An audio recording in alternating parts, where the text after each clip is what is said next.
This morning on BRN Sunday, life after caregiving. And joining me now to discuss this and a lot more, Edna Culp is a former caregiver. Edna, so great to meet you. Thanks for joining us on the program this morning. Yeah, I'm very happy to be here today. Yeah, and we really thank you for sharing your personal story and and journey.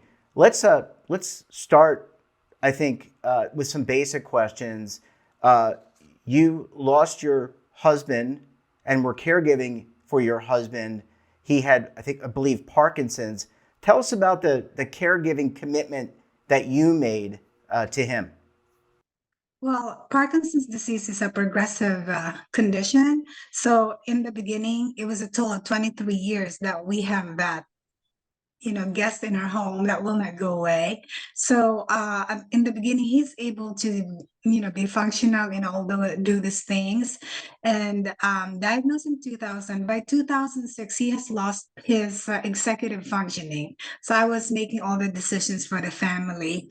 And by 2016, he was needing some help with, functions, daily activities. So until he died in 2022, became progressive so that he really is a nursing home kind of patient, but we opted to keep him at home. So that means that we need to change his adult briefs. We need to feed him sometimes. We have to get up at the middle of the night to make sure he is dry and return him so he doesn't get skin sores. And so it was a lot, but it was family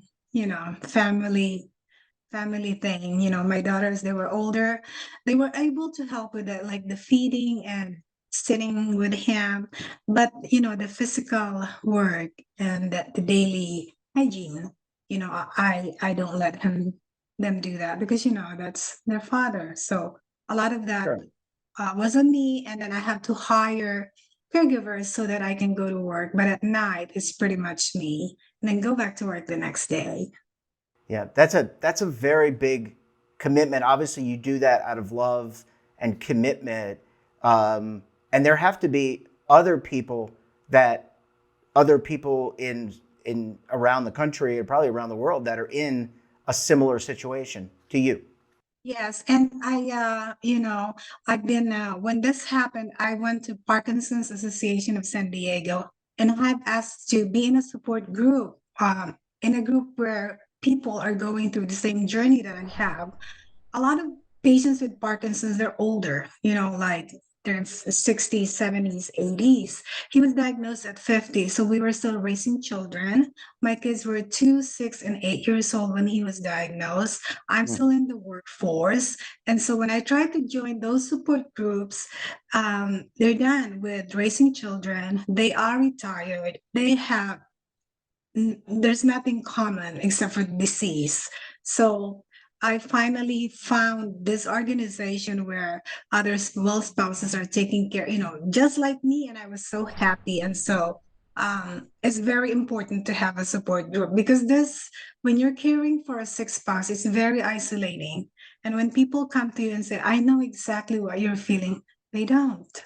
Unless Yeah, you're walking my path, you know yeah, and and even it if does you're help. both right, even No, if go you're ahead. both I'm sorry. caregivers, the journey is the same, but we have different paths. Mine can be different from yours. My resources are different. Yours, I read somewhere that we're all in a boat, but the other one has a yacht and the other one has a dinghy. An enjoy life, but they're all different. Maybe you have an inflatable boat, and the other one has a big, nice $1 million boat. You are Yeah, still dealing with the same but different ways of going through it. yeah, very very unique circumstances, and it's always obviously it's very good as you said to not be isolated and to be with other people who can at least empathize in a similar situation. And I want to talk about you lost your husband in 2022, and I want to ask you about post caregiving. What was coming out of providing care for those 20 some odd years? What was that like for you to leave caregiving as you were doing it each and every day, probably 24 hours a day?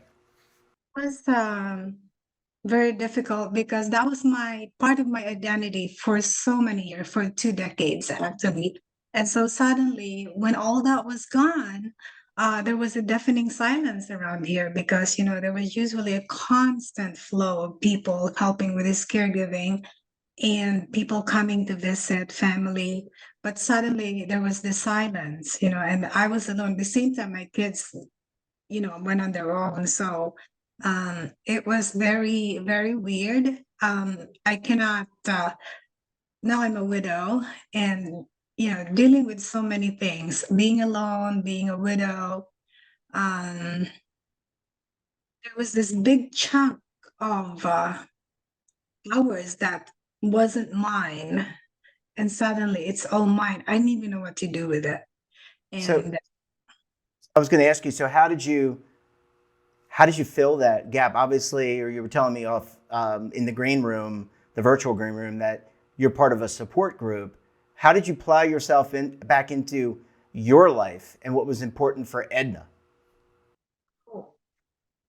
so I had to ask myself that because it was never about me.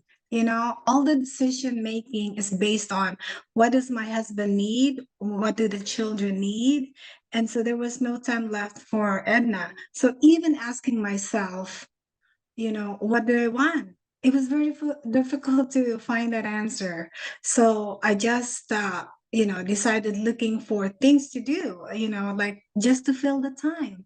So, okay, um, where I live every Tuesday, there's a discounted movie, ticket. So it's like only $5 instead of $15. It's like, okay, every Tuesday I'm going to watch me a movie. So I learned to go watch a movie alone, which was fine. I tried to look for concerts like, oh, there's a tribute to Brad. I'll go to that one. It never bothered me that I go on my own, which Yeah, I would never have done before. But I would just go on my own. I go to the church every Sunday now because I have the time. And I try to go reach out to friends that were not there anymore because I can never give them the time. So you lose yeah, friends because friendships needs nurturing and you do not have the time to nurture those friendships. So now I started reaching out to those friends, but mostly I thought that because I'm done with caregiving, I am going to stop with the support group because how is it like to live without caregiving in my life? I've been doing this since 36 years old, but every time I get pulled back in, and I finally gave up and accepted that this is probably going to be a part of my life that will always be here. And so I might as well do it. I've learned so many skills. I know all about resources. I have learned to empathize better than anyone, I think, because I've been through it. So now I continue running those support groups and before it was because I needed someone in my life who's going through the same things that I'm going through. But now it's to help those people who need it the most because I knew what it was like to be there and there's no yeah. one to reach out to.